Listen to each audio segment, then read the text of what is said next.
Movie inaanzia mnamo mwaka 1939 huko Texas nchini Marekani. Hapa tunakutana na huyu bwa mdogo wa kuitwa Bernard Garrett ambaye alikuwa ni msafisha viatu, yaani shushani katika hili eneo la benki, na alikuwa analipwa kiasi kidogo sana cha fedha, lakini hakujali. Kipindi chote anafanya kazi alikuwa anasikiza kwa umakini mazungumzo ya wafanyakazi katika hii benki, pia na kurekodi katika kitabu chake cha kumbukumbu. Aliamua kufanya hivi ili aweze kupata maarifa kuhusu uendeshaji wa benki, kwani alikuwa na ndoto siku moja aweze kuwa mmiliki wa benki. Siku moja baba yake akapata kutambua ndoto ya mwanawe kuwa anatamani kuwa the banker, lakini alimwambia kuwa ndoto zake haziwezi kutimia kamwe, kwani kwa wakati huo watu weusi walikuwa hawana thamani mbele ya watu weupe. Baada ya kupita miaka 15, hapa nazungumzia mnamo mwaka 1954, Bernard amekuwa mtu mzima nao na anamiliki familia yake, mke wake Eunice na mtoto wake mmoja wa kiume. Aliamua kufunga nao safari mpaka Los Angeles, ambapo huku ubaguzi wa rangi haukuwa mkubwa kiasi hicho. Hivyo aliamua kwenda Los Angeles kwa ajili ya kufanya biashara, na huku Los Angeles alifikia nyumbani kwa mjomba wake, na usiku akazungumza na mke wake na kumwahidi kuwa soon as possible watapata makazi yao kudumu. Alianza harakati za kutafuta nyumba katika maeneo yale, lakini hakufanikiwa, kwani kwa wakati huo watu weusi wengi hawakuwa naishi katikati ya mji, hivyo wazungu walikuwa wametawala katika maeneo yale. Siku moja kipindi anatembea na mke wake, walikutana na nyumba iliyo na mazingira mazuri na waliyapenda, hivyo Bernard alifunga safari mpaka kwa mmiliki wa ile nyumba ambaye anaitwa Patrick Baker. Kipindi maongezi yanaendelea kati ya Patrick na Bernard kuhusiana na issue ya nyumba,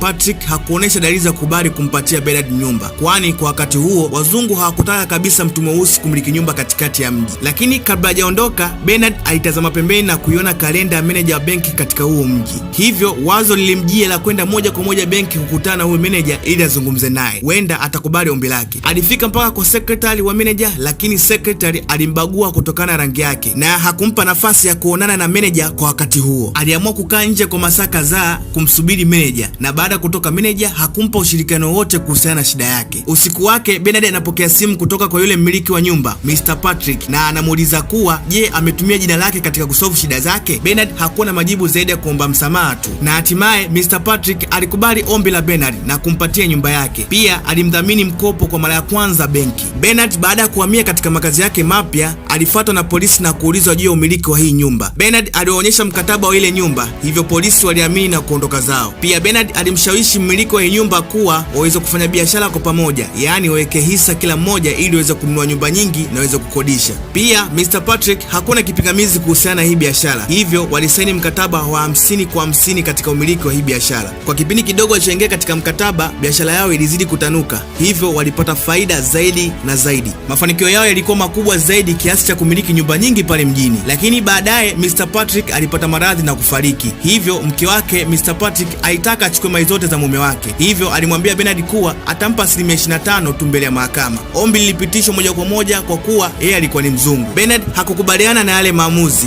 Aliamua kwenda kwa yule meneja wa mwanzo ili atoe ushahidi kuhusiana na hili, lakini yule meneja aliendelea kumbagua tu aise. Kipindi amesimama yuko disappointed katika hili jengo, alitambua kuwa hili jengo lina contain benki tofauti, hivyo naye akapata wazo kuwa achukue apartment katika hili jengo ili kumwezesha kupata hisa katika hizi benki, pia aanzishe kampuni yake. Moja kwa moja aliamua kufunga safari mpaka kwa Joy. Huyo alikuwa mfanyabiashara mweusi aliyekuwa na utajiri kiasi, na alimweleza kuhusiana na issue yake ya kupata chumba katika lile jengo. Lakini Joy alimweleza Bernard kuwa hawezi kufanikiwa kwa hili, kwani gharama lile jengo lilikuwa ni kubwa, pia watu weusi hawapati nafasi katika hiyo sehemu. Lakini mwishowe alikubali kushirikiana naye kwa pamoja. Waliona njia nzuri ya kuingia katika hii biashara ni bora wamtumie mzungu zao kama kivuli kufanikisha mipango yao. Hivyo walikutana na huyu mzungu wa kuitwa Matt ambaye maisha yake hayakuwa mazuri kihivyo. Wanaanza na kumfundisha tabia za kitajiri kama vile kucheza golf, namna ya kuongea, uwezo wa kufikiria katika mahesabu. Hii itasaidia kufanikisha katika lengo lao. Baada ya muda Matt anapata uwezo mzuri wa kucheza golf. Hii ilimsaidia kukutana na mmiliki wa lile jengo la benki katika viwanja vya golf. Hivyo wanafanya mazungumzo na kuweka appointment ya biashara. Siku inayofuata Matt anafika ofisini na kuonyesha uwezo mkubwa wa kuongoza biashara. Mmiliki wa jengo anafurahishwa na uwezo wa kijana, hivyo anampa nafasi ya kuingia katika jengo lake. Lakini ukumbuke hii ni njama kati ya Joy na Bernard kuingia katika hili jengo. Wanafanikiwa kuanzisha biashara umiliki wa nyumba pamoja na uuzaji wa nyumba pale Los Angeles, ili isaidie kwa watu weusi kupata makazi maeneo ya uzungu kwa asilimia kubwa sana. Na mnamo mwaka 1963 Bernard anaamua kurudi nyumbani kwao Texas kwenda kuwasalimia. Huko anakutana na baba yake na kumpongeza juu ya mafanikio aliyoyapata. Siku moja alipita na mwanae katika ile mitaa aliyokuwa anafanya kazi kipindi yuko mdogo, na alikutana na mtoto mwingine naye akiendelea kufanya kazi ile ile ambayo aliyokuwa anaifanya kipindi yeye yuko mdogo. Hii ilizidi kumuumiza na kumtia majonzi. Aliamua kumshawishi Joy tena kwa mara nyingine waweke hisa katika hii benki ili iweze kuwasaidia watu weusi katika ile eneo. Mchongo ukawa tena ule ule kwa Matt aende kufanikisha deal kwa mara nyingine. Hivyo alifanikiwa kupata hisa katika hii benki. Hii ilisaidia kwa kiasi kikubwa watu weusi kupata makazi katika maeneo haya, pia wakaweza kupata ajira. Kwani Joy na Bernard walikuwa wanakopa pesa nyingi ili waweze kuwasaidia watu weusi katika maeneo yale. Huku Florence ambaye alikuwa ni mtoto wa mmiliki wa ile benki anagundua kuwa hisa zipo chini ya Bernard na Joy na sio Matt. Hivyo anafika nyumbani kwao na kueleza kuwa umiliki wa hisa katika benki yao utakaguliwa na benki ya dhamana baada ya mwezi mmoja. Baada ya kuondoka Florence, hapo ndipo Bernard, Joy na Matt wanajadili kulihusu hili. Matt anatoa wazo kuwa wainunue Merrill Bank na wahamishe mikopo yote kwenye benki hiyo ili waepuke kufungiwa, kwani walikopa madeni mengi kuwasaidia watu weusi. Lakini Matt anafanya makosa mara baada ya kumtumia mwanasheria wa Florence kusaini mikataba ya kuhamisha madeni yote. Hivyo anasaini mkataba pasipo kuusoma, na huku mkataba ukiwa umeongezwa madeni mengi zaidi. Florence aliamua kufanya hivi ili wao tu wabaki kuwa miliki wa hiyo benki na sio watu weusi. Hatimaye Joy na Bernard wanakamatwa na kushtakiwa kwa kosa la kutumia vibaya pesa za benki, pia na kula njama ya umiliki bandia wa hiyo benki. Na baada ya kifungo kuisha, wanatoka wakiwa wamepoteza kila kitu, lakini ikiwa imebaki nyumba moja tu ambayo iliandikwa jina la mke wake Eunice. Hapo ndipo unakuwa mwisho wa mzigo wa kuitwa The Banker. Mwisho wa filamu tunaonyeshwa kuwa juhudi za Bernard na Joy zilikuwa muhimu katika vita dhidi ya ubaguzi wa rangi katika huo mji wa Los Angeles na Texas. Mimi naitwa Ibra the Icon, MTZ